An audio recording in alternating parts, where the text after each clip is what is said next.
The webinar will begin in 1 minute.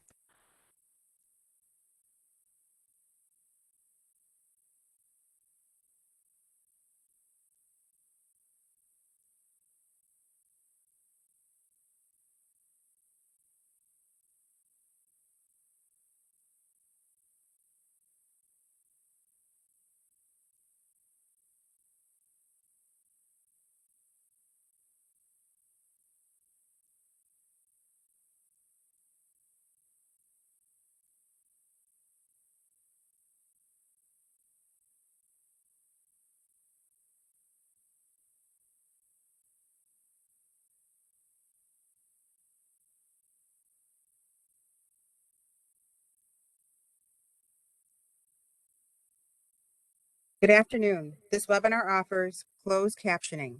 To enable closed captioning, click on the blue widget or on the CC in the box located on the bottom left of the screen. Welcome to the City of Chicago Department of Business Affairs and Consumer Protection. We have adapted our regular business education workshops at City Hall into these webinars until further notice. Please note any website or email that I mention will be posted in the chat box. All BACP offices are open to limited members of the public. Masks are required in all BACP facilities. For those seeking business licensing assistance, we strongly encourage the processing of licenses and permits online. Business licenses can be applied for or renewed online at chicagobusinessdirect.org, or you could call 312-74-GO-BIZ. If you are part of the BACP Entrepreneur Certificate Program, you can get credit for joining this webinar by sending an email to bacpoutreach@cityofchicago.org. If you want to learn about the program, please visit chicago.gov/business education. Also, this webinar is being recorded and will be available at youtube.com/ChicagoBACP. I will post the mentioned information in the chat box. We encourage attendees to ask questions. Please use the chat box and send your questions to all panelists. There will be a Q&A session at the end of the presentation. Today's webinar will be Transform Your Dream into a Real Startup, presented by SCORE Chicago. I'd like to turn the webinar over to Hannah Fernandez, who is the chapter chair. Thank you so much, Geraldine and the Chicago BACP team. We at SCORE Chicago always appreciate and also really enjoy our continued collaboration to support small businesses. And hi, everyone. Thank you for joining us for our Transform Your Dream into a Real Startup webinar. My name is Hannah Fernandez, and I'm the chapter chair of SCORE Chicago. SCORE has been around as a resource partner of the SBA since 1964, providing free and confidential business mentoring for business owners across the country. So whether you are a new entrepreneur or you've been in business for a long time, our SCORE mentors could help you start, grow, and scale your businesses. And to schedule the appointment with our mentors, go to our website at chicago.score.org. Now, I'd like to introduce our presenter, Jeff Nicholson. With over 33 years of commercial and investment banking experience, Jeff was responsible for client coverage activities of diversified companies in the central United States. He has had the opportunity to observe and work with managers and owners across a wide range of industries, from large public multinationals to small privately held companies. During 17 of those years, he was also a successful adjunct instructor at both the undergraduate and graduate levels in both management and finance. Jeff, you're on. Thank you so much, Hannah. Good afternoon, everyone. I'm going to be your guide today on this webinar, and I very much appreciate everyone that's listening in. I'd like to start with a quote. Entrepreneurship is like eating glass and staring into the abyss of death. Now, this was a quote from a guy who was once famous for borrowing money from friends to pay rent. But he's also famous as a co-founder of PayPal and of SpaceX and the co-founder of Tesla Motors. Yep, Elon Musk. This is a guy that went from famine to feast And he knows this journey very, very well. And this is what he says about it. We're here today to learn a little bit more about how to start your business successfully. And we are going to cover a lot of ground. It's going to be an inch deep and a mile wide, but fasten your seatbelts. I think many of you are here today because you want to know if you have what it takes to become a successful entrepreneur. Well, I think you're leaning in the right direction if this is all you're thinking about. If you are beyond determined, if you take criticism as motivation to start your business,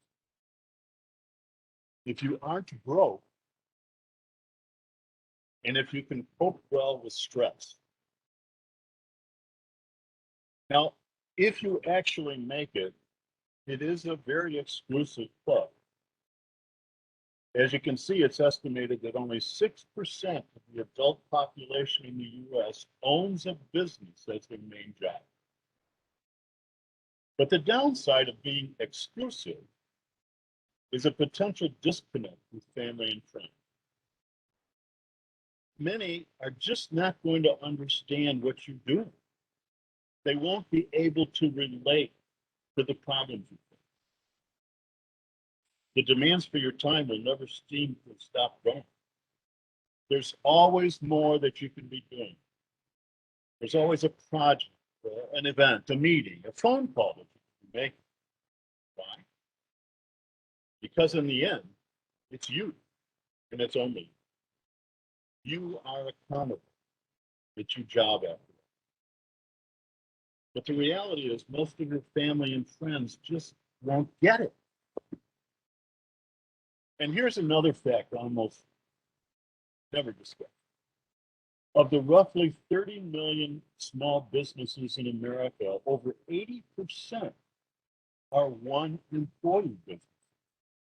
And that percentage has been growing a lot in the last 10 years as more web-based businesses are being launched. But being in business all by yourself can be a very lonely proposition. So you can't really let loneliness burn you out because it will try. So to help, you really need to make time for family and friends. You have to plan for that social time. And believe it or not, that means maybe even putting it on the calendar. It's good to have a hobby. You need an outlet. But at least you need to identify when is your chill out time because you want to take advantage of that when you spend your time. You should certainly build a network for yourself. Work on finding a mentor. Score Chicago is great for that. But you should also look for other entrepreneurs that you can interact with. And now is the time to consider a co-founder or a partner for your business. Most of you might work at home, but it might be a good idea to think about using co-working spaces because you'll begin to network with other people. Networking online is very important. You could join or you could start a mastermind to use as a sounding board in addition to talking with other entrepreneurs and mentors. Remember that self-worth is not the same as net. This slide is no joke. This picture was drawn by an aspiring entrepreneur to help his family get a sense of what he's going through. Look at that. There will be emotional turbulence.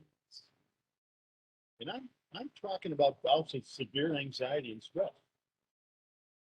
Because you're going to have to juggle many roles, from salesperson to fulfillment manager to treasurer. And in the process, you're going to find countless setbacks. Founders rarely talk about it, but many fake it until they make it. They struggle silent. But that hiding makes the whole thing work. So this roller coaster that you're going to experience will tempt you to neglect your health, to stop exercise, to not worry about getting enough sleep. Passion is a big driver for success as an entrepreneur, but it can also consume you if you're not careful. You may be asking, well, if this is a snapshot of what's ahead, then what do I have to have? What are the most important traits of a successful? Back in 2009, in Mountain View, California, the Founders Institute started. And this has become the world's largest boot camp for startups. FI has launched over 4,000 businesses across 185 cities, including Chicago. But to get into the boot camp, you have to take a pre-admissions test because they want to determine up front whether you have what they believe a successful entrepreneur has. And you have to pass the test to get in.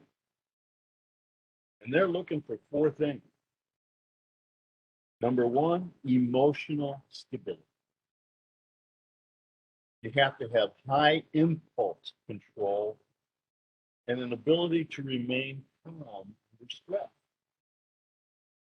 They're looking for fluid intelligence. This is not IQ, but it's an ability to quickly learn a new set of rules and then apply them to a current problem. They're looking for openness. That's creativity, curiosity, a willingness to challenge norms, to appreciate things that are going on around you. And finally, agreeableness. This is about cooperation and a willingness to collaborate with others. So the Founders Institute really believe that they have a lock in the DNA, and they've successfully launched a lot of businesses to know. Now, the same time that FI was getting started, a couple of venture capitalists and a great McKinsey consultant decided they were going to look into this. And they tested over 500 successful entrepreneurs to see what made them tick. Now, they set a very high bar for what they meant by success. If you were successful, you had to have sold the company that you founded or took it public. So they identified 4 traits which existed in each of these entrepreneurs to some extent, but there usually was one dominant one and one secondary. And if any of you are familiar with the Myers-Briggs temperament testing process, this is a very similar point. So the number 1 thing was heartbound. And this is about sacrifice, about passion, an unshakable sense of purpose. And believe it or not, that was dominant 65% of it. Smarts was number 2. And again, they had nothing to do with IQ. It had to do with being rational, being fact-driven, focusing on processes, setting goals, holding people accountable. That's smart. Guts is about taking action with conviction, being risk tolerant, and having fire in your belly for stamina. After all, this is not a sprint, this is a marathon. And finally, luck. Luck is not about gambling, it's about having a positive attitude, a curiosity to create your own luck, and an ability to take advantage when it drops in front of you. Now, that was a dominant trait in 25% of those entrepreneurs. Now, Heart Smarts, Guts, and Luck was a bestseller, as you can see. And I really recommend it. You can get it on Amazon. I think it's a great self-awareness guide. You read the book and you start to think about yourself, and you can begin to identify the traits that link up with being successful. Now, while you can find countless articles on the internet about the traits of successful entrepreneurs, in my mind, I've just given you the best summary. Now let's get to the biggest reality of startups. Now this is information that's been compiled for new businesses between 2016 and 2015 for 2 employees.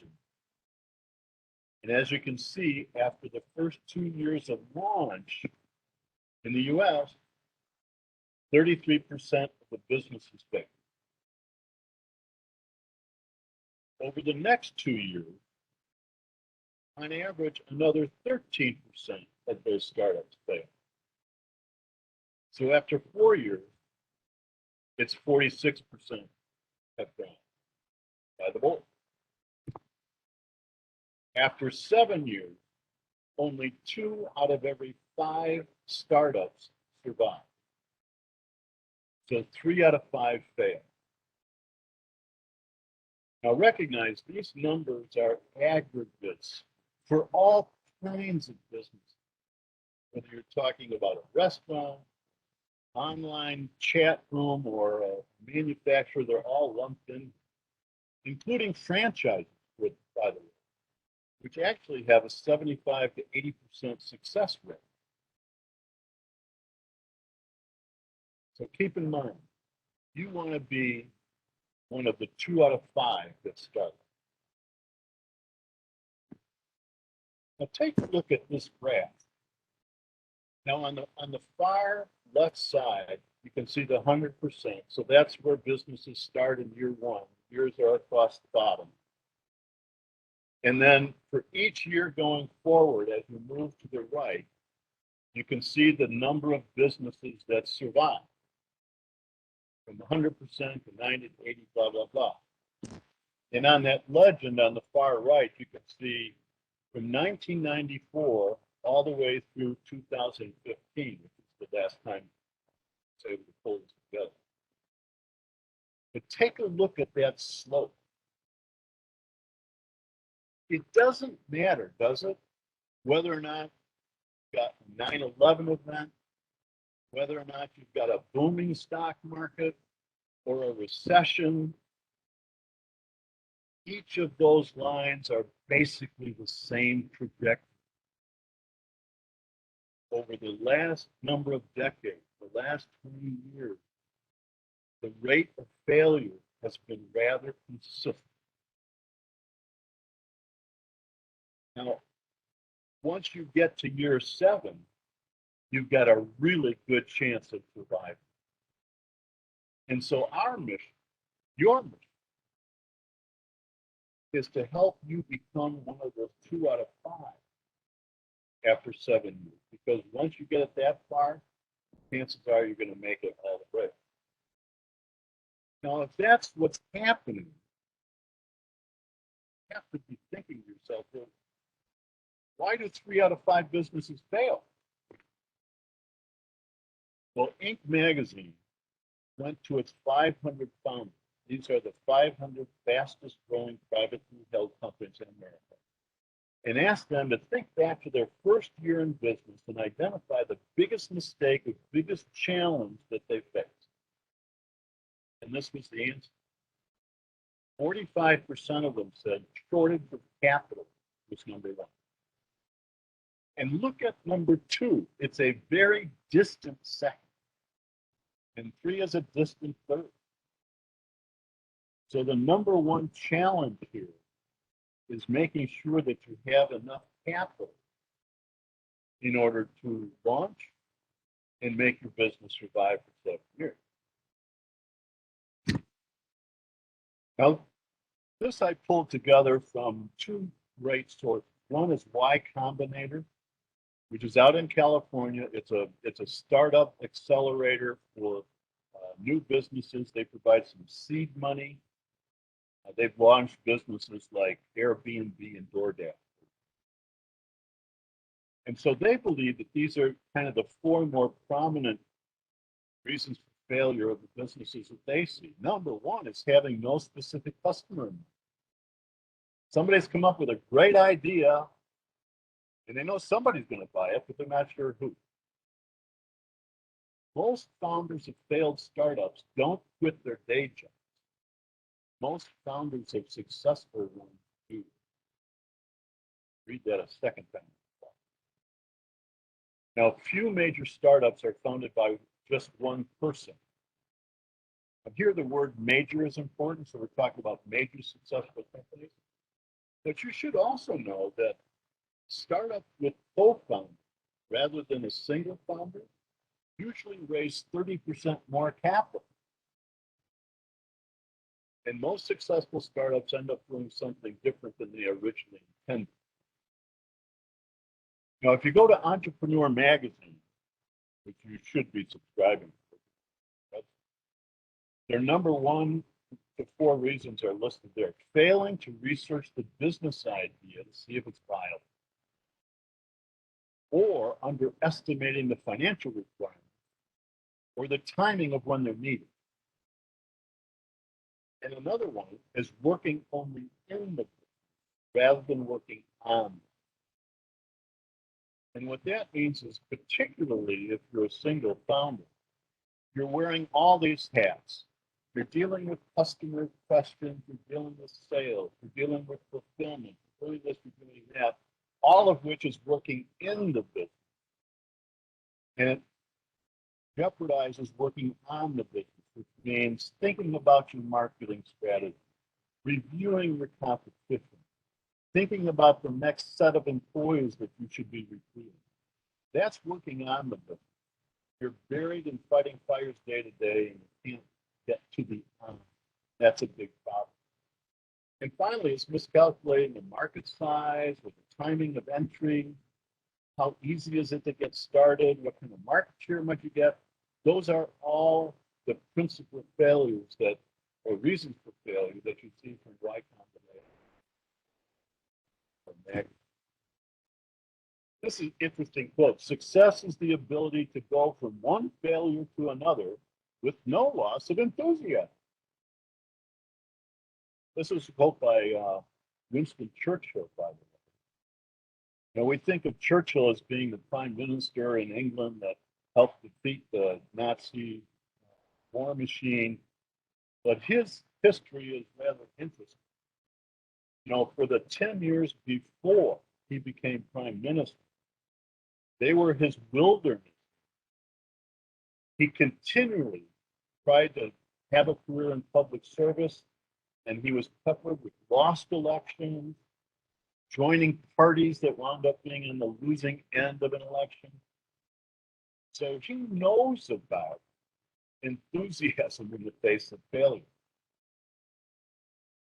Now, believe me, all of this talk of failure isn't meant to scare you, but it is there to help you avoid stepping on any landmine. We want to help you navigate the choppy waters better, increase your chances of being one of those 2 out of 5. In my mind, startup failure is about not making something or not providing a service that enough people want or need. Sure.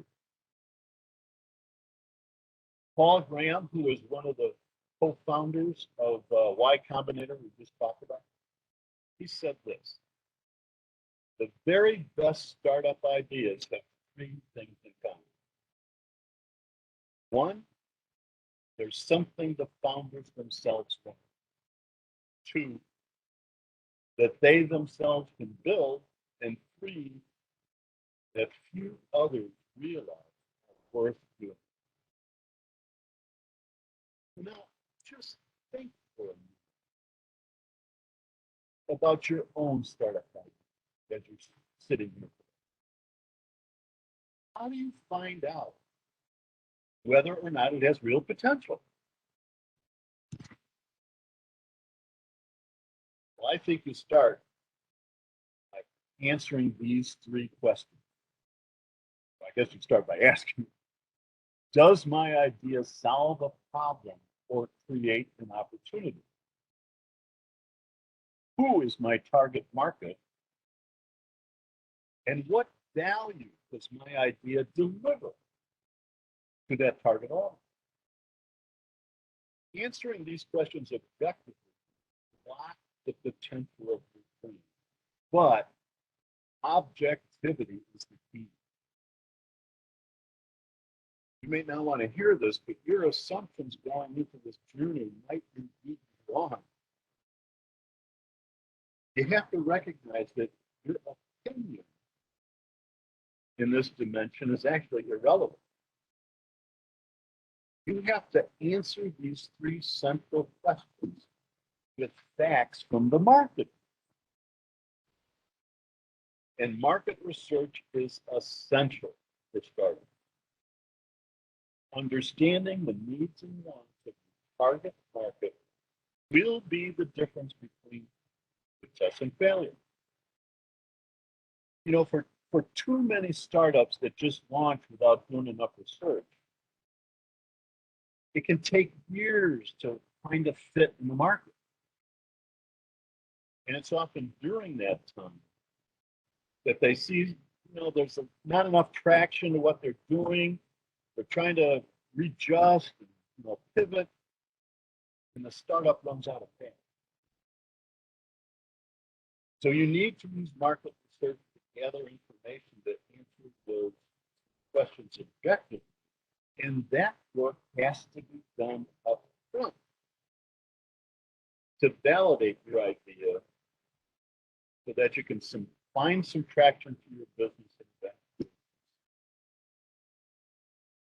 Market research can be qualitative, it can be quantitative, and these are some of the primary examples, and we're going to spend some time talking about a couple of them.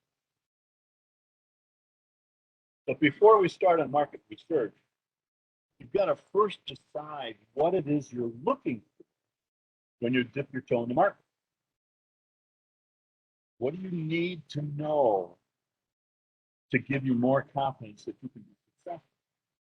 Well, one way to start is to identify what your business idea is all about. And a lot of people call this the business hypothesis. And this is an example of what preceded Apple's introduction of the iPod in 2001. People will pay to download music to listen to in public. Remember, this is 2001. So embedded in that hypothesis, as you can see, are three assumptions. B, the downloading assumption, had already been validated by Napster, where millions of people were downloading music for free starting in 1991, including yours truly. C was the listening in public assumption, which had already been validated by the Sony Walkman, later by the Discman. Both of them, they've been in existence since their early.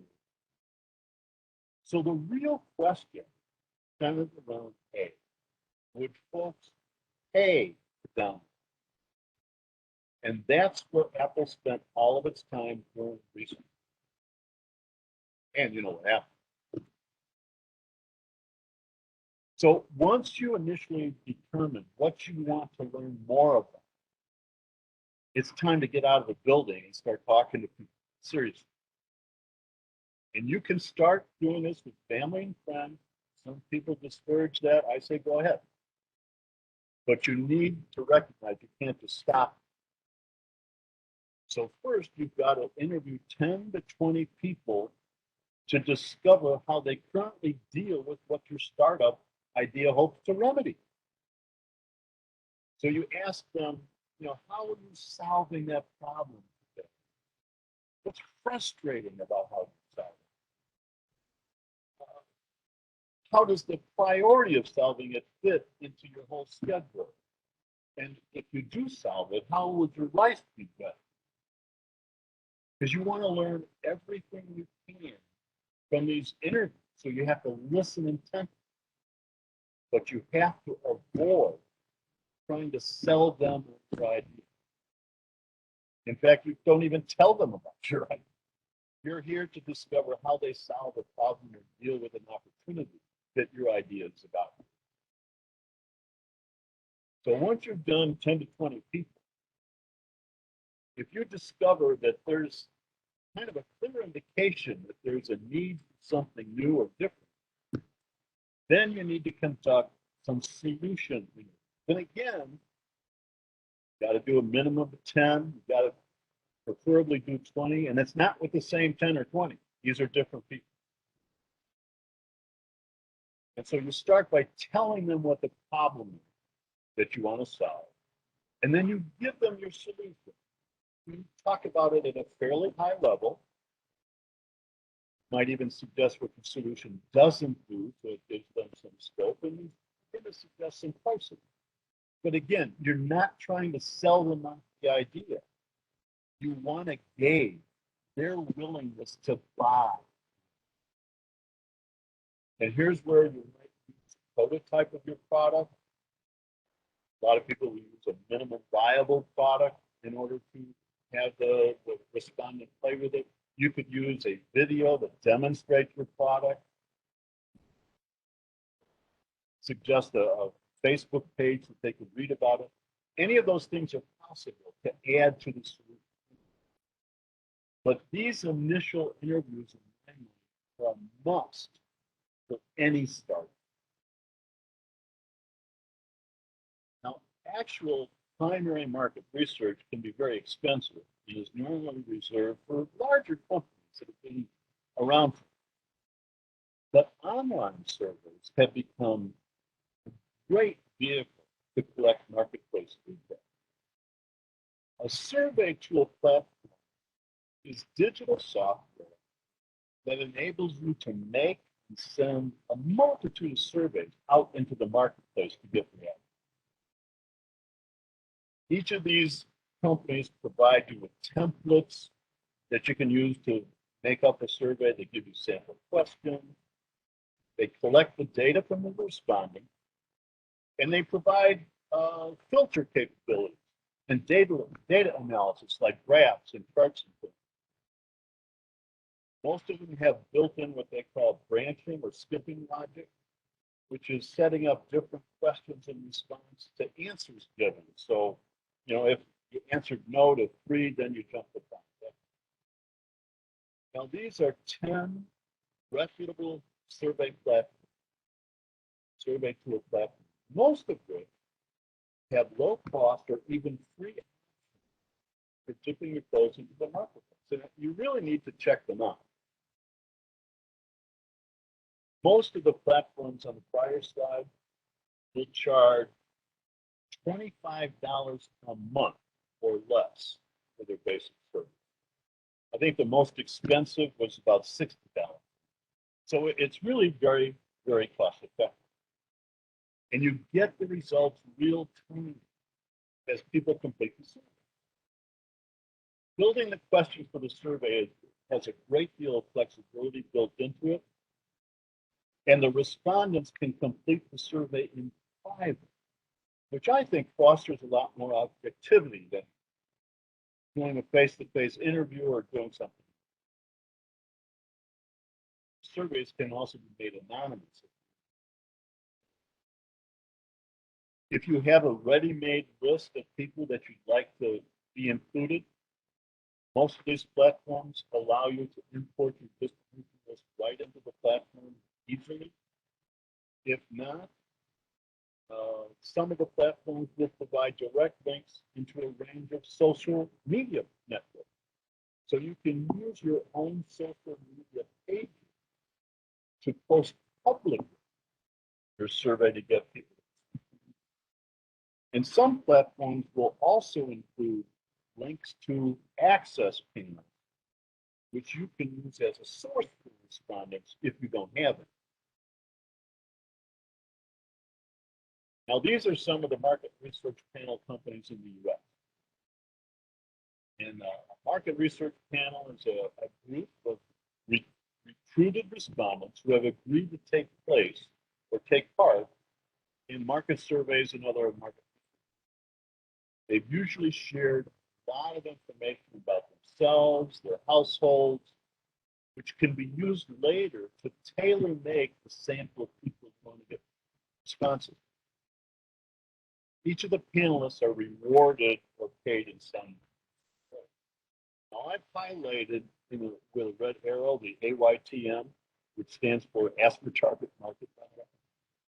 Now this is a survey tool and a research panel.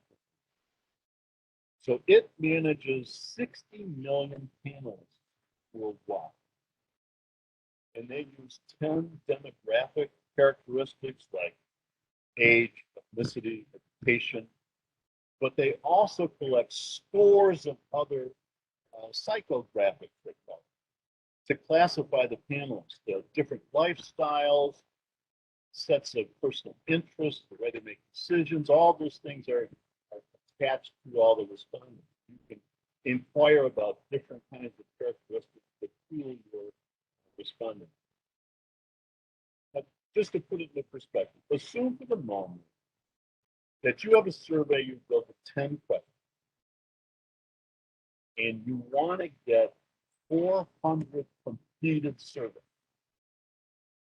All about your strategy. So to get 400 responses randomly from the complete panel universe without trying to segregate anybody by anything would cost about $400, about $1 a survey. Yeah, that's pretty cool. Now, to give you the other side of it, now if you wanted to get 400 completed surveys from, let's say, single women between 25 and 45, who work part-time, earn between $15,000 and $25,000 a year, that would cost you about $3,000. So the more specific you want to be, the higher cost. But it's worth checking out this market research. Listening carefully to the marketplace can sometimes throw your business plans into crazy. But successful entrepreneurs are always prepared to pivot. As most of you know, pivot is when you realize your current product or service isn't meeting the needs of the marketplace and you need to change. In 1891, William Wrigley moved from Philadelphia to Chicago to sell his scouring soap. Set up his business. To enhance sales of the soap, he offered a small premium. So if you buy the soap, I'll give you a little container of baking powder.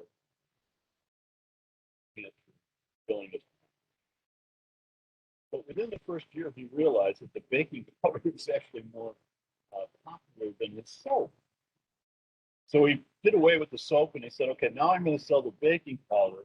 And he decided to give away 2 sticks of gum that somebody else made as a premium. By the next year, he realized that the gum was much more popular than either the soap or the powder. And so in 1893, he entered an experiment, juicy fruit gum. Never looked back. That's what we call a Chicago pivot. But that's what can happen. This was a 2-year journey for Wrigley, and he didn't spend any time trying to figure out if his soap was any good up front. You might have to pivot your idea based on the market research you've done, but that's better doing it now than 2 years after business. Validating your idea prevents achieving failure. There's nothing more wasteful than brilliant engineering a product that doesn't sell. When you create something that nobody wants, does it really matter if you do it on time, on budget, with high quality? Remember, people don't buy your product or service. They buy what your product or service will do. Well, let's change gears, Bill. Let's assume that your research has identified a target market and that you validated the prospect for real demand for your idea. So marketing is all about answering two questions, two simple.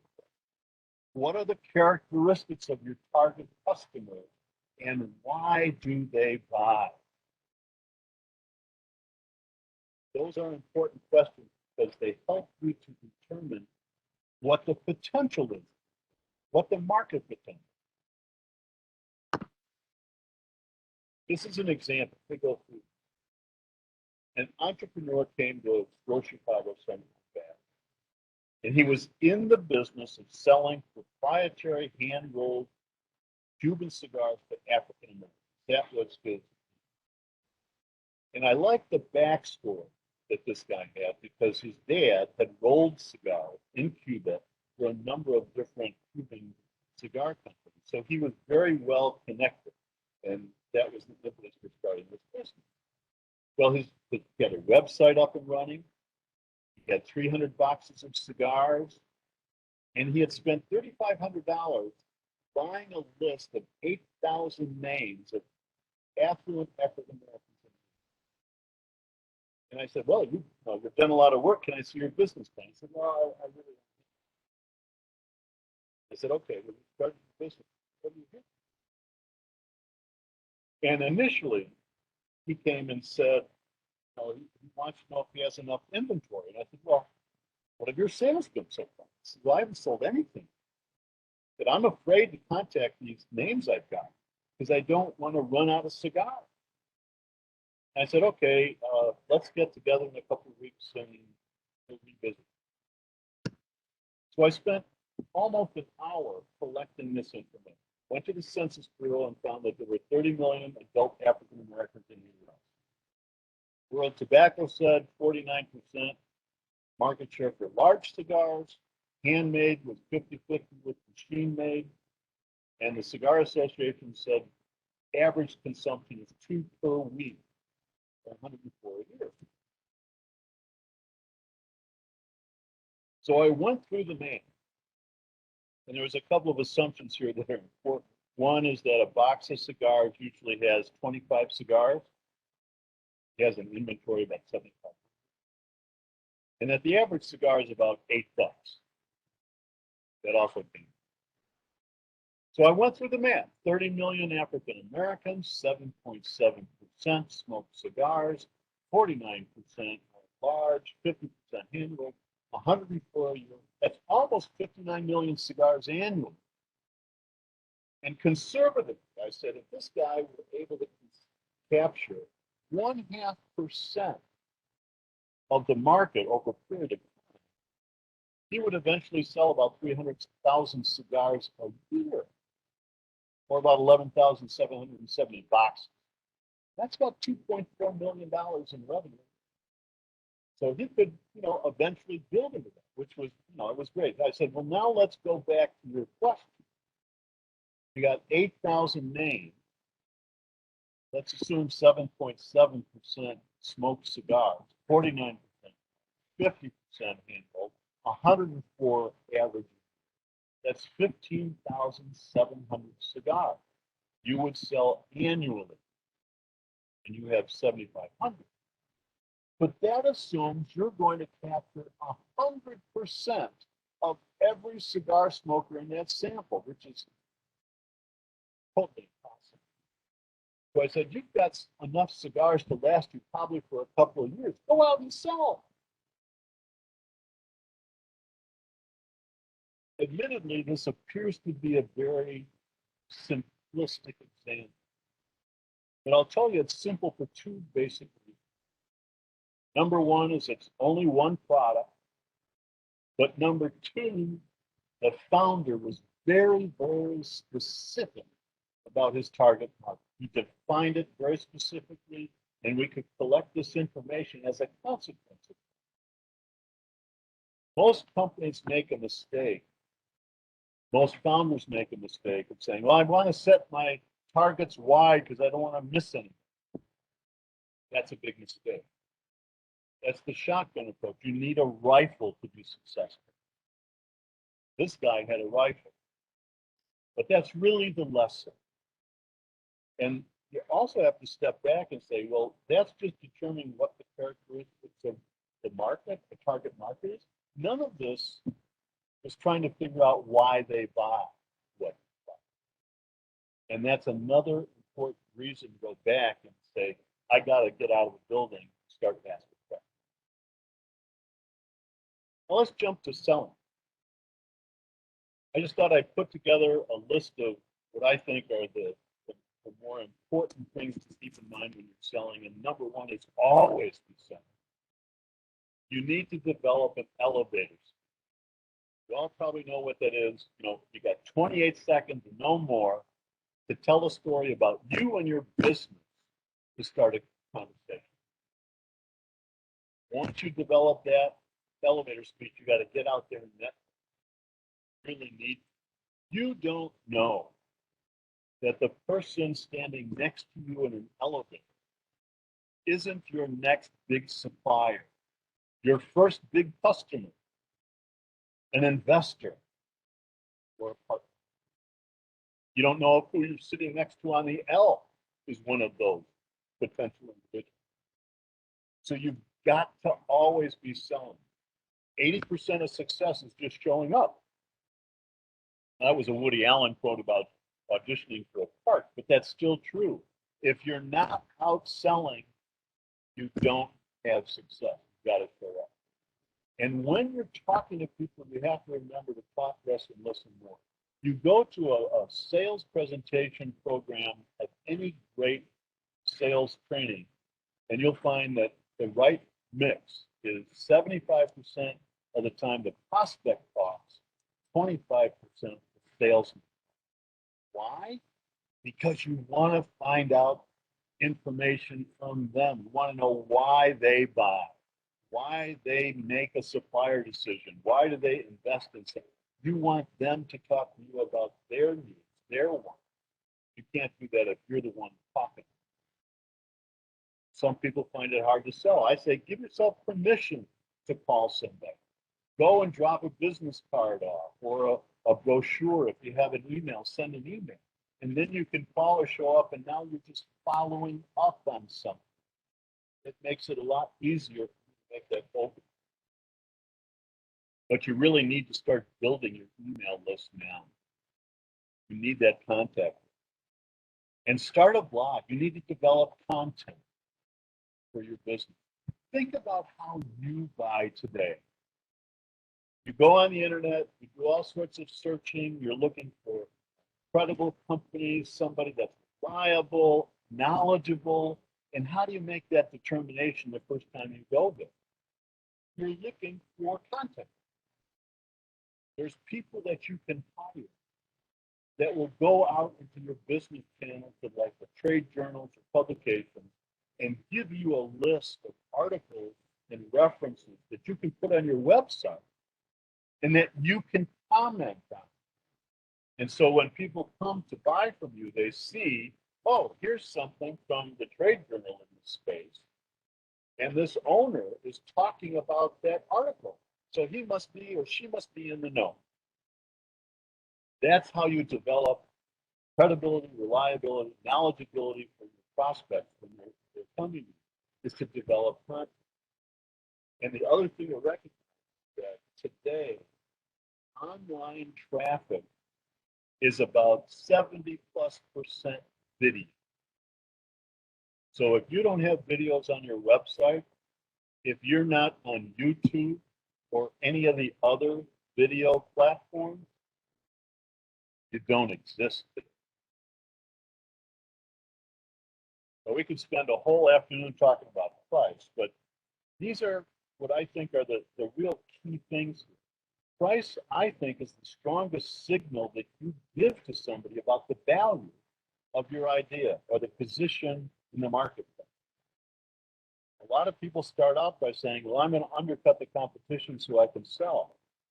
And keep in mind, you might be sending the signal that your product is inferior or cheaper.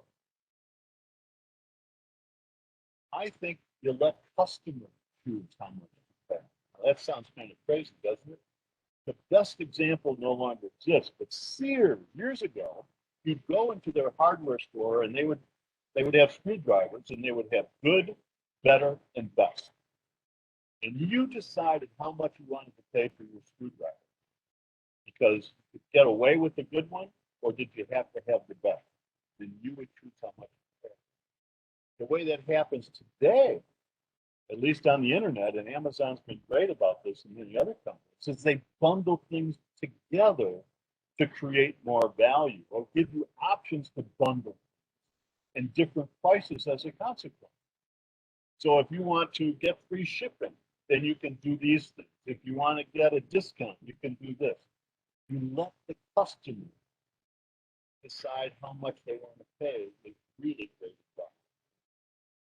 You also need to base the price on the value, not on the cost. Your accountant will say, well, what margin do you want to make? And then you say, well, here's the cost.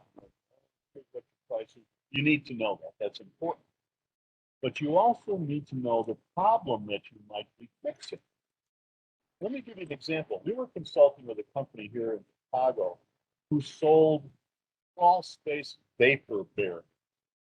So if you have a home, you've got a crawl space, meaning a dirt floor, not a cement floor, there's lots of moisture in there that can be difficult to dry. And so they sold vapor bearings that you would basically apply to the foundation wall that prevented moisture from coming in. Most vapor barriers are like 4 or 5 inches tall and about 8 feet wide.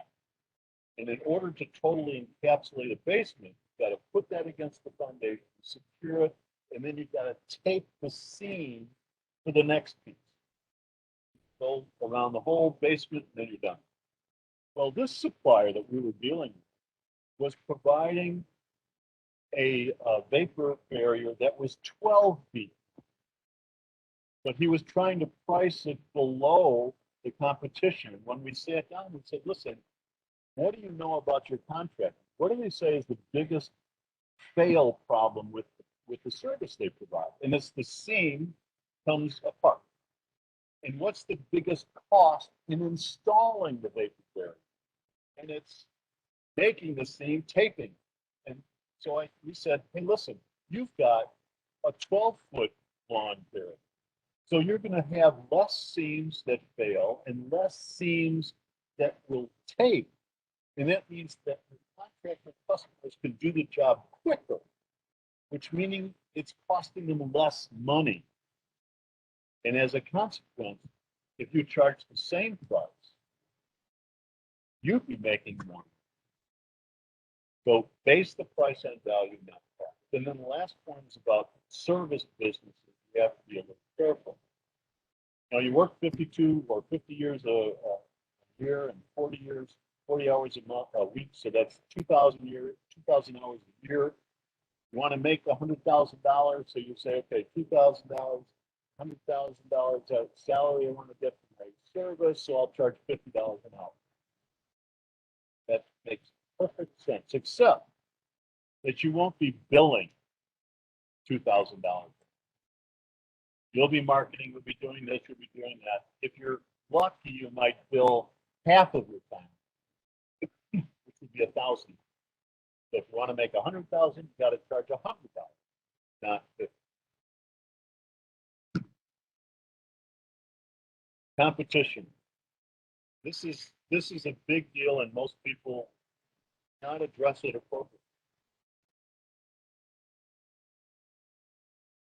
As a senior banker, it never ceased to amaze me how little small business owners knew about their competition.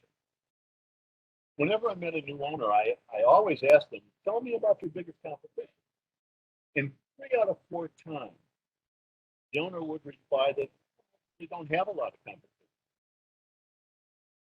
And underlying his answer was that he really believed that there were very few competitors that did exactly what we did. Of course, I'm thinking, well, if you don't have competition, you got to be missing that. I think in reality that most business owners don't take the time to examine competition. They'll remember a competitor if they stumble on them on a specific bid or competitive situation. But other than that, they really don't take an inventory of what's going on. But I found that the most successful business owners and CEOs budget a portion of their weekly schedule to observe, critique, and explore their competition. They believe it's an ongoing executive function. And I think you should begin by at least examining 3 competitors. Figure out their prices, take a look at their guarantees, see what advantages they seem to promote, and read their reviews to see what kind of disadvantages they actually form. One great place to go, and here's a list of a bunch, but one place to go is a trade association. So believe it or not, there's over 90,000 trade associations in the US today. So what a trade association does is promote the channel of business that is represented by their members. So if you're in the, apparel business or PC repair business or whatever, there's at least one trade association that has members to it, that does work to promote. They might have a trade publication, they do studies, they have meetings, all this sort of stuff. And that's a great source of information. But take a look at your business. And you can go to the library and find out if there's a trade association channel. The chances are pretty good. And that's where you'll be able to see who are the executive members. So you'll find out who are the big competitors in that space. Usually online, you can get a copy of their membership. So you can see other people who are in the space, whether they're local or not, that are in that competitive arena. And that's where you begin to inventory who's playing in my sandbox. That's really very important, because you want to know something. The good guys that are out there that you'll be competing with once you enter the marketplace, I can guarantee you that they will be looking at you. So you better begin by starting to look at them too. Once you've collected a lot of information about the competition, and particularly as you think about your own business, SCORE has a webinar that will help you package that together pretty well. So if you go to score.org and enter Analyze Your Competition in the search box, you'll get this Analyze Your Competition webinar. It's free, and it will walk you through what they call a SWOT analysis. And that stands for strengths, weaknesses, opportunities, and threats. And so you can take what you've learned and you can get it in some format that makes some sense. And that format will also be very helpful in finishing your business. Now, let's change gears here and get into some details. You might want to get a cup of coffee real fast. No. Your business organization can take a number of different forms. Believe it or not, 70% of the new businesses that get started set themselves up as sole proprietors. And the reason is it's simple and true. If you have a partner, you might set up a partner. But I'm telling you, the problem with both of these is that you do not insulate your personal wealth from litigation. I had someone come up to me after a workshop and said, "Hey, I'm an event. Why do I need to worry about, my liability?" And I said, "Gee, you remember that state fair in Indianapolis when a windstorm came and blew the stage up and killed some people? Do you think that event planner had to worry about the litigation?" I said, "Okay, good point." So I recommend using either a limited liability company or setting up a corporation, conventional basis, as a way to insulate your personal wealth from any kind of litigation. The limited liability company is kind of nice and number of different aspects. Number one is that you can set it up to be taxed any way you want. It could be taxed as a sole proprietor, as a partnership, as a pass-through, as a corporation, whatever. And you can allocate the percentages to the members irrespective of the membership percentage. That's really, really very flexible. It's a lot easier to administer than a corporation, although it might be a little more complicated to set up. The other thing that's nice is that if you add a member or quote unquote owner, they don't have to buy membership shares. They could contribute something like a survey. So if they want to do the books, if they want to do all of the product development and get a portion of the company, you can give them membership stake without having to take money. You can't do that with a C Corp. The C Corporation is very conventional. A lot of companies do it. It's a little more cumbersome to administer, although more simple to establish. The big problem with a corporation is that you're going to pay taxes on your profits. And if as an owner, you're going to get a dividend distribution in addition, then you're going to pay taxes on the dividend. So that's double taxation. So what most small businesses do is they set themselves up with the IRS to take an S Corp election. And so you set your business up as a corporation, but as an S Corp with the IRS, all the profits that accrue to the corporation are not taxed at the corporate level, they're taxed at the personal level, on your tax. It's a pass-through. And usually the individual tax rate is cheaper than the corporation, so you not only can save on the taxes, but the dividends are only taxed once. So that's an important thing to remember. Shelter your personal assets. Now, once you set up the business, then you've got to register. And there's a couple of different ways to do that. The number one way here in Illinois, you've got to register your business with the Secretary of State. So that you can do it online. There's a fee to be paid, but you go ahead and register your corporation or your LLC with the Secretary of State. But you also need to be aware that there may be some license that you have to apply for and get before you can start your business.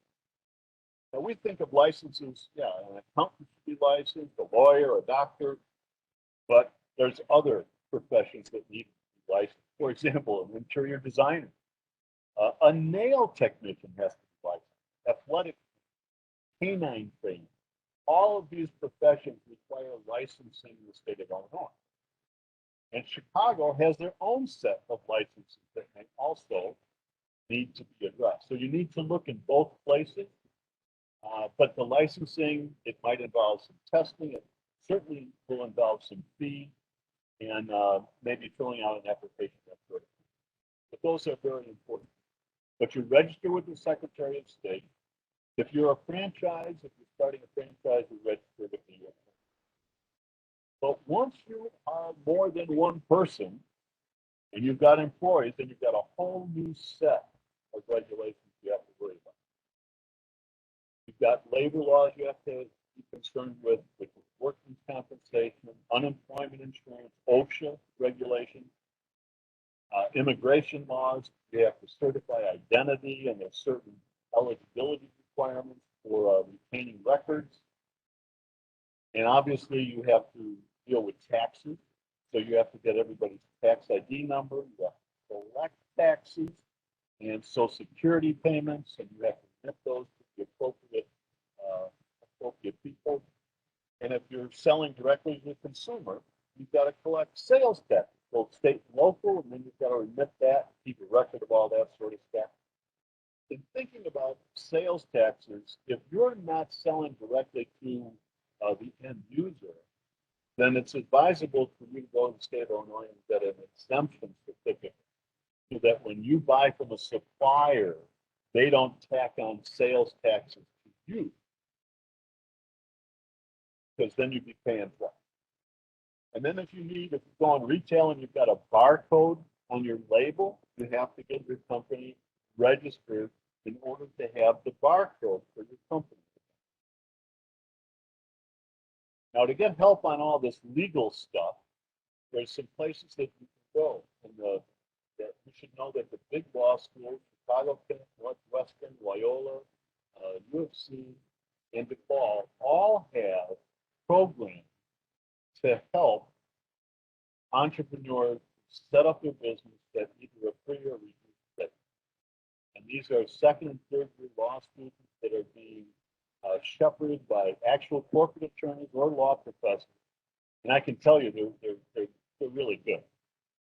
There's a couple of things you need to know, however, and that is you need to apply, and your application has to be approved. So it's not a necessary shooting. And it's appropriate to do this during the school year because if you try it in the summer, there's going to be less law students who might not get them. You can also go to the Chicago Lawyers Committee for Civil Rights. That used to be the Economic Development Program in Chicago. They have full-time attorneys who basically do pro bono work as part of their social commitment. And many of them will help with setup, corporation issues with setting. In all of these cases, generally speaking, they will not become your ongoing counsel, but they will help you start up. You can always go to the websites that have legal firm stuff, all that other stuff as well. But it's nice to have somebody that you can talk to. I put together this set of websites that you can go to. And this is a list of most of the stuff I've talked about. So this is where you can go to get things from the state of Illinois, the city of Chicago, as well as where to get a barcode. Now, every business owner needs some help. They need a network of advisors to deal with, a banker, a lawyer, an accountant, and a business mentor. You might not be able to get them all together at once, like a board of directors, certainly at the beginning. But whether or not you're going to borrow money, you need to have a banker that you can talk to. You need a lawyer that understands your channel of business. The same thing with the banker and the accountant and the insurance agent. It doesn't make sense to be business with one of these professionals if you're doing an online business and they don't have any clients that do online work. You need to have someone familiar with your channel because they will be more familiar with the risk issues you face and therefore be able to address the problem. So this is like dating, believe it or not. You're going to go out and you're going to go to your bank. You're going to have to set up a separate bank account anyway for your business. So you want to talk to a commercial banker, even though you're not going to have an opportunity to borrow money from them for a while. You're going to want to establish a relationship with them. And the bankers want to have relationships with prospective owners.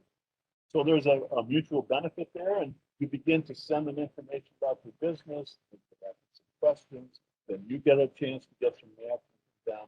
You do the same thing with lawyers, accountants, and insurance agents. You should have some good chemistry. People that you like to do business with is important, but they certainly need to understand the business that you're in so that they can give you the kind of advice you really need. Now, one of the things that you will get as a follow-up to this webinar is what the Chicago chapter developed as a business process map. It's about 5 pages. Kind of looks like this. It's a flow chart. But it basically takes you through a veritable host of activities that any business may need to consider. And they may not all apply to you, but it's a great checklist to sit back occasionally and review and say, do any of these things apply to me? And if they do, maybe I ought to consider addressing it. And if it doesn't, then I don't have to worry about it. But it's a very comprehensive thing. So as an attendee, you will get a follow-up of, aside from a copy of all the slides, you will get this business process map as a email follow-up. And I think it's a great tool, and it's something that you'll want to look at quite often. For those of you that don't subscribe to anything, here's where you should start. At least go to their websites. Entrepreneur Magazine costs you to get a subscription, as does Geek Magazine, but those are terrific publications. You can go to their websites and get a lot of free stuff. The Startup Garage and the Startup Digest are free. They curate articles from all over the U.S., and every week they send you topics and things that you said you have an interest in. You ought to be signing up for those. These web platforms assist startups getting the job done. 8 or 10 years ago, you had to develop your own website. You had to do all the stuff yourself. But with the advent of all these other platforms, there's things that will assist you in your business to advance the thing. Some of these cost money. Some of them are free. Shopify, for example, I think they have about 50,000 retail businesses that they do e-commerce for. So you set up a website on their platform. I think they also have some payment mechanisms you can use. Square is a service you can attach to your phone so that somebody can buy with a credit card in your presence. Stripe is a competitor to PayPal. The difference here is kind of important in my mind. PayPal, when you're using PayPal, and in my mind, if a website is using PayPal, it means that they're too small to have a relationship with the business themselves, like these. But Stripe is a PayPal competitor, but when Stripe is on your website, it doesn't show up as Stripe. It shows up as American Express and Visa, giving you a lot more credibility. So Squarespace, Gusto, Slack's now public, WeWork, all of these are platforms that can help assist you in launching and advancing your business. And you ought to spend some time looking at these and others to help you with your journey. In terms of insight, I think these are the best examples of websites you should start exploring right away. Obviously, Sport Chicago has a lot of content in it. Startups.co is good. Startup Nation is great. All Business, Small Business Administration. Startup Professional Musings is a great site with founders that have succeeded or failed, and they write in and talk about their experiences and they give advice. And the Illinois Innovation Network is a great source of all sorts of other businesses in Illinois, especially around Chicago, that can assist you in networking with others. Again, it's here for you to explore.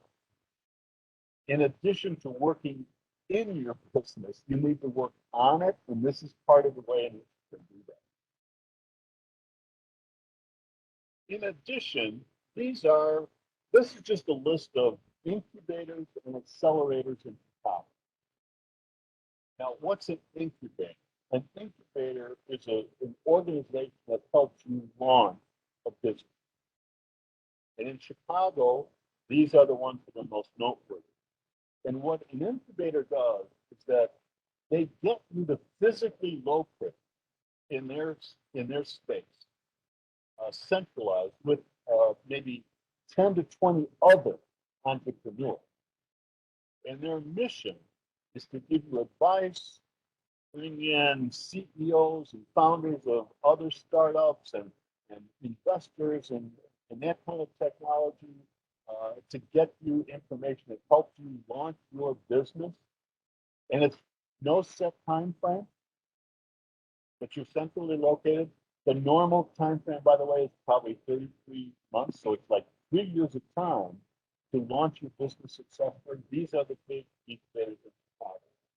Now, once you launch, these are the accelerators that help you scale up your business. And this is usually limited to 3 or 4 months of time. You get together with what they call a cohort or a graduating class. And so it's an intense job of bringing in expertise to help take your launched business and get it to the next level. You got 3 or 4 months. Sometimes they will give you some seed capital to help. Usually it's a small stake under 10%, but it's a way to get you to finance some of the growth.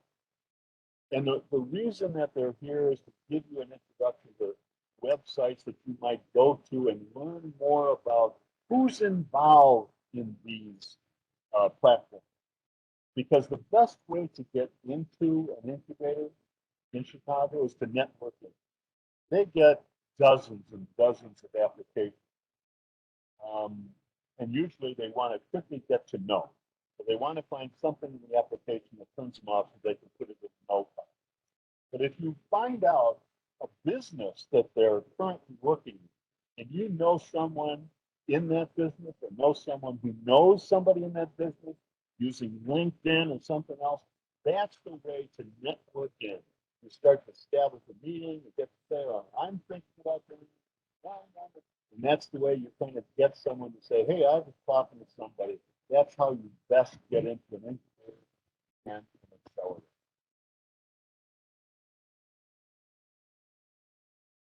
Well, I'd like to just end with this.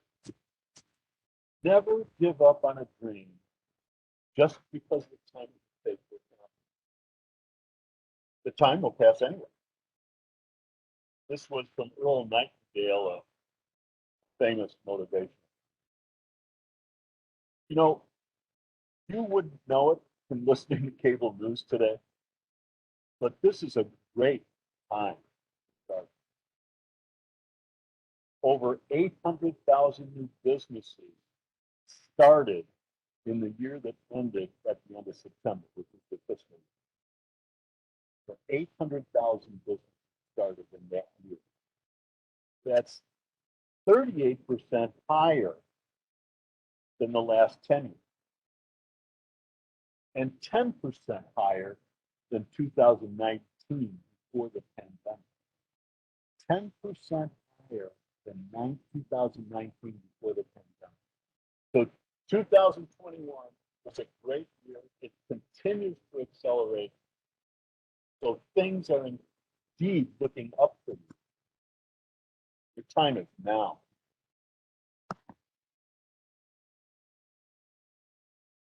We were supposed to learn a little bit more today about how to better start your business.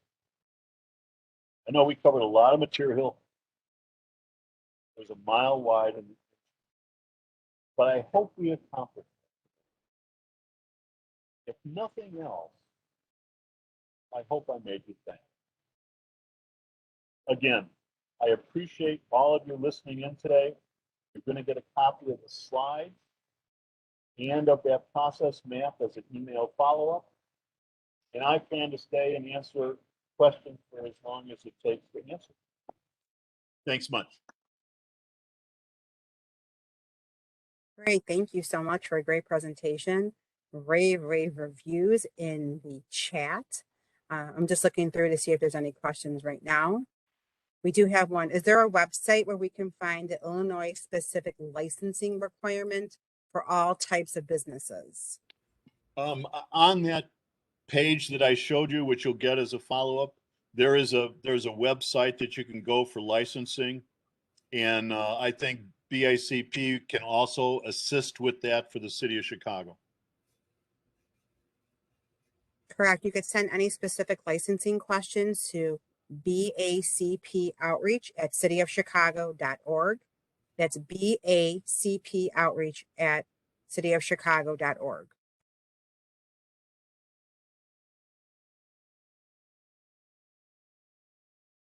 A question about the recording. The webinar was recorded and will be posted on BACP's YouTube page, which is www.youtube.com/Chicago BACP.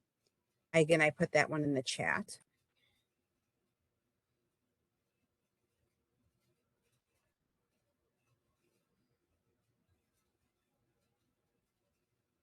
Hannah, there was a few questions about SCORE.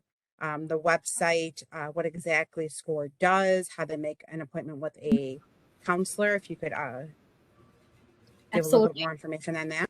Sure. So the website to schedule an appointment or find more information about SCORE, but specifically SCORE Chicago here locally, is chicago.score.org.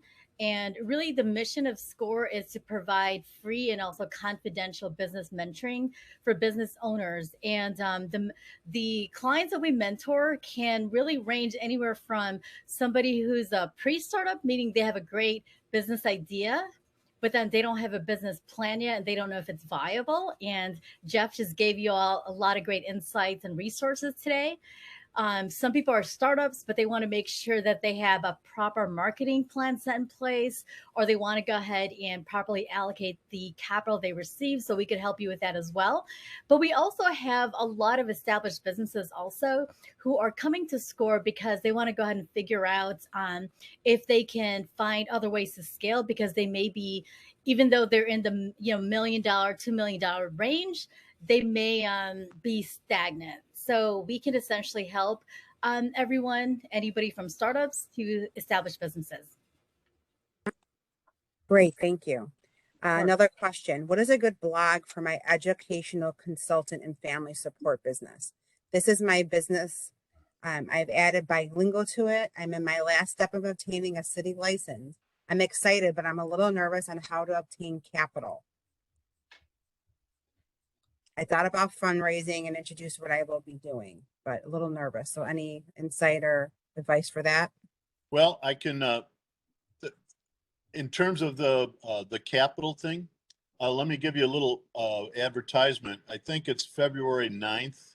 BACP will be putting on a Fund Your Startup webinar. And I will be giving it. So you can go ahead and sign up for that, and it will give you lots of insight into addressing the source of capital for startups. Great, thank you. Website for SCORE, we did that one. Come on, you guys have to have some questions. What is the purpose of SCORE? I think Hannah, Facebook polls. What are Facebook polls, Jeff? What are what? Facebook polls, did you mention that? No, I didn't, but I'm unfamiliar with using Facebook polls.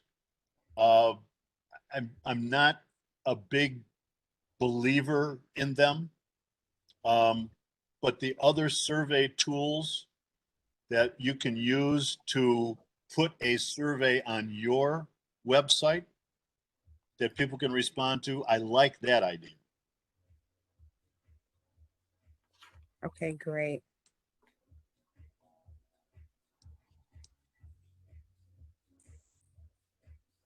If anyone has any questions, if you could please put them in the chat. Jeff, I think they're still processing all this great information. Yeah, there's a lot of rave reviews, you know. That's what lots of rave reviews. Yeah, lots of those. Okay, wait, here we go. First of all, I do appreciate the presentation. I started my LLC in January. To be honest, I was a little lost, but after this webinar, I'm feeling more confident. Thanks for all. Sorry, I had to read that. That was a great comment. That's awesome. Yeah, sometimes I like the comments just as much as the questions. I'm not gonna. Thank you. Wow. Oh, here's one.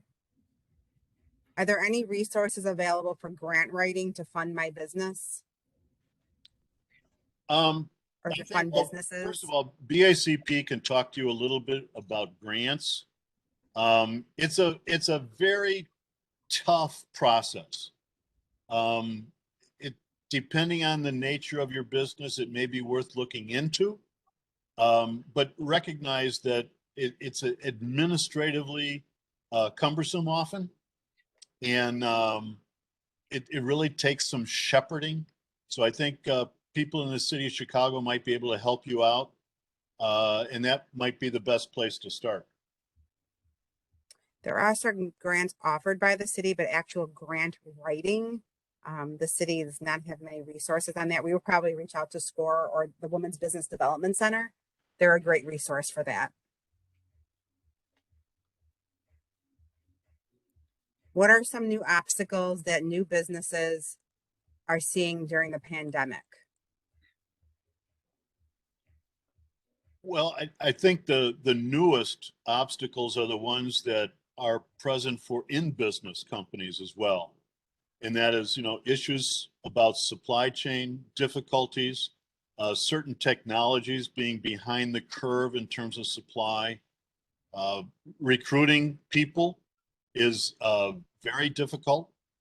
Yes. The one thing that I think has happened, which I think the numbers at the end that I talked about have demonstrated, and that is a lot of people who have found themselves in a position to question what their career is, have decided to start their own business in order to propel themselves.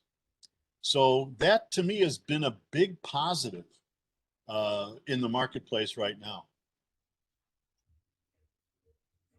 Okay, great. Thank you.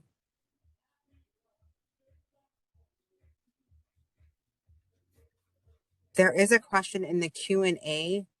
Could someone, whoever put that in the chat? I'm having issues grabbing the question in the Q&A.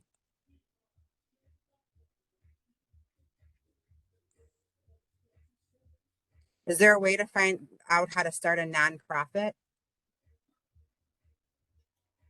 Yes, I have very little experience with nonprofits, to be honest. There are folks at SCORE that have backgrounds in nonprofit, and the folks at SCORE Chicago can also put you in touch with people nationwide that have expertise in starting a nonprofit business. There's a lot of information out there on the internet about it, but I don't have much experience in nonprofit, regrettably. The next question, what is the best way to start the market research? To me, the best place to start is to first decide what it is you want to know about the market's reaction to your idea and go out and talk to people. Mm-hmm. I mean, if you read anything about lean startup,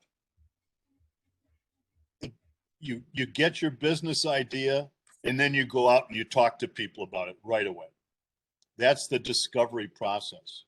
It says, why should you be spending any more time trying to perfect your idea if it's not going to have any traction?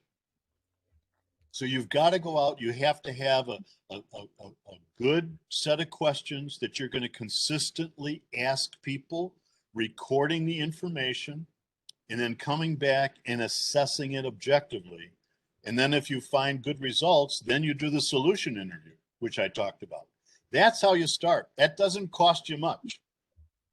And depending on what you find with the solution interview, you may want to broaden your research, which I would suggest, but that's at least a minimum that you have to do.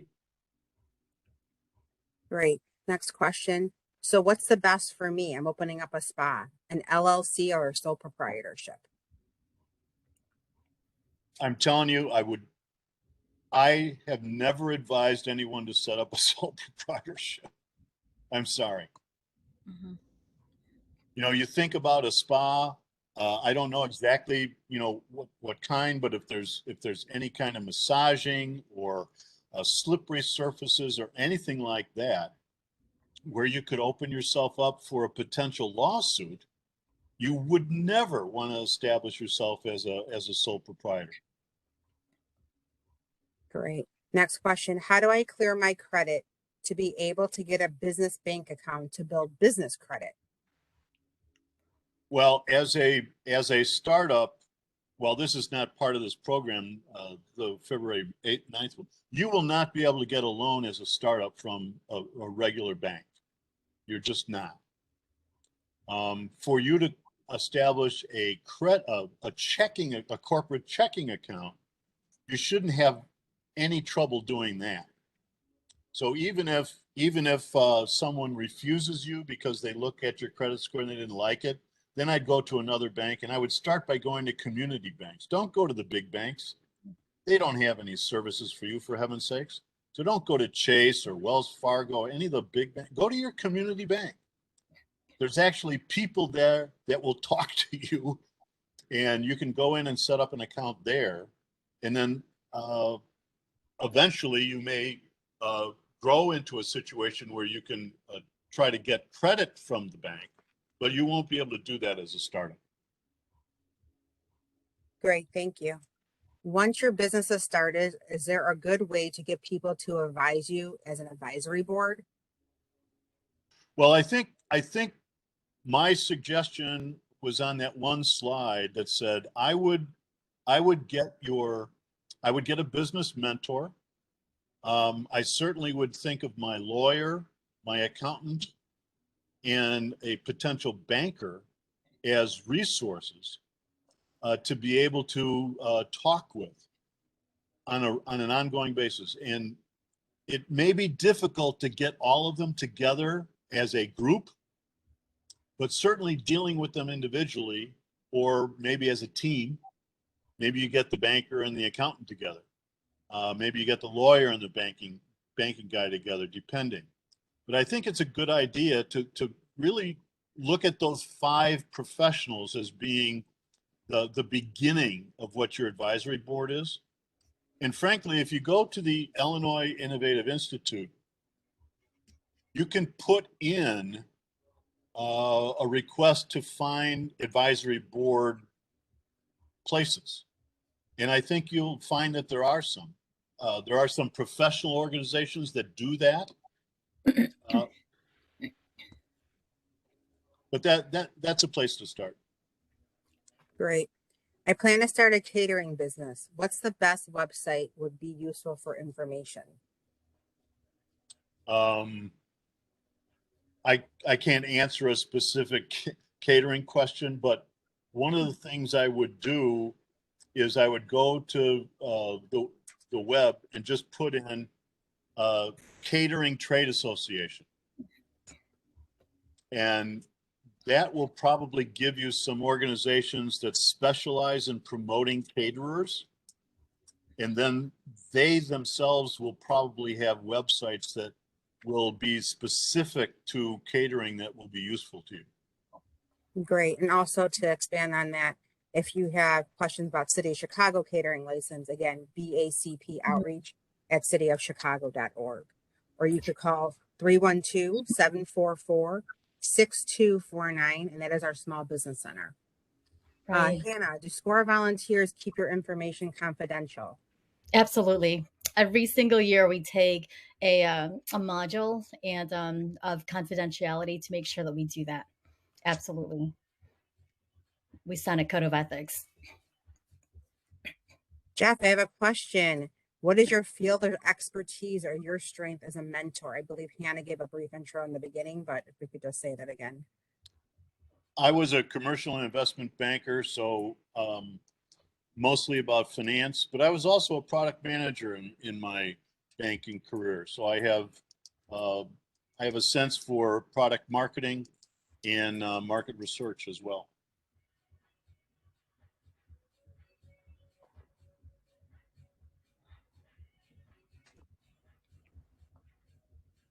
I am a single member LLC. In your opinion, is it advisable to have a partner? Well, let me answer. That's a tough question. Just answer. What you should examine is what you're good at and what key responsibilities of your company that you're not good at. And if those things if those skills or backgrounds or experience, if upon reflection are things that are going to stand in your way of being successful, then yes, I would think of, trying to get another member that can supplement your skills. But that's the way I would start examining the process. To me, it's always good to have more than one head. That's why that establishing relationships with these other people and mentors will help you a great deal. But in terms of your own existence, you have to be honest with yourself and sit back and say, okay, what are my real strengths? What do I like to do? What am I good at? And are there some really meaningful parts of this business that I'm lousy at? And it could really cripple my efforts going forward. If there are those, then you want to look for potentially someone that could come in to supplement what your skills are. Great. Next question. How can I change my address with the IRS for my EIN number I have registered? I don't have a clue. You'll have to go on the web and look at the IRS address change protocol. Actually, you can send that email to bacpoutreach@cityofchicago.org. We recently had the IRS present, and I will be more than happy to forward that email on to them. Wow, good for you. Perfect. Next. Jeff, they want to know if they could select you specifically as their mentor. The answer at this time is no. I don't have the capacity for that. Okay. Let's see if there's any other. But there is a question. Mentors, Marilyn, but we do have a lot of mentors at SCORE Chicago. We have over 100 volunteers. Oh, okay, great. So we can certainly help them. Yes, definitely. Yeah, we keep. And I've met many of them throughout the years. They're all awesome guys. So any of them will be able to help. Yeah. There was a question. Is there any advice for staffing during the pandemic? I know some companies have had some issues keeping people on, the different issues of the pandemic. That was just one of the questions that came in. Staffing. Any suggestions or advice on that? Well, to me, the main thing is to have a productive and representative work environment with adequate and competitive wages and a very important focus on a mission. And if you've got a clear North Star that you've identified that other people can embrace, then that gives them some direction. If you give them the environment and the pay and benefits that allow them to live comfortably, then you've got a great workforce. Let's face it, today is very, very competitive. And it's difficult because there's a lot of indecision out there about careers. And until all that sorts out, it's still going to be very difficult. But I think the personal touch makes a huge difference, and especially if you have a North Star vision for your business, a mission that you can talk about that gets people excited. That's a key thing. Great, thank you. Any other questions? Please put in the chat. We'll give it another minute. People are actually saying, Jeff, we're processing the information. I actually saw that like twice. That's great.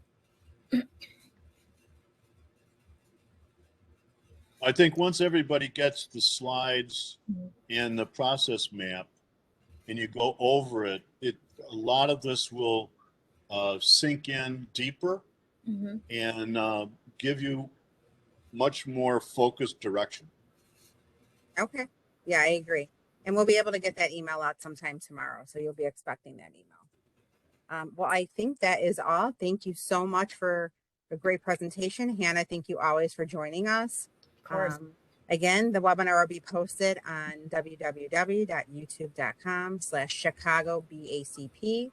If you would like information on the certificate program or to get credit for this webinar, BACP outreach at cityofchicago.org. And hopefully we'll have this video up for you tomorrow. And we'll see Jeff and Hannah back in 2 weeks? February is right around the corner. That's right. Yeah. Right. Everyone have a great night. Thank you so much. All right. Good afternoon, everyone. Have a great night.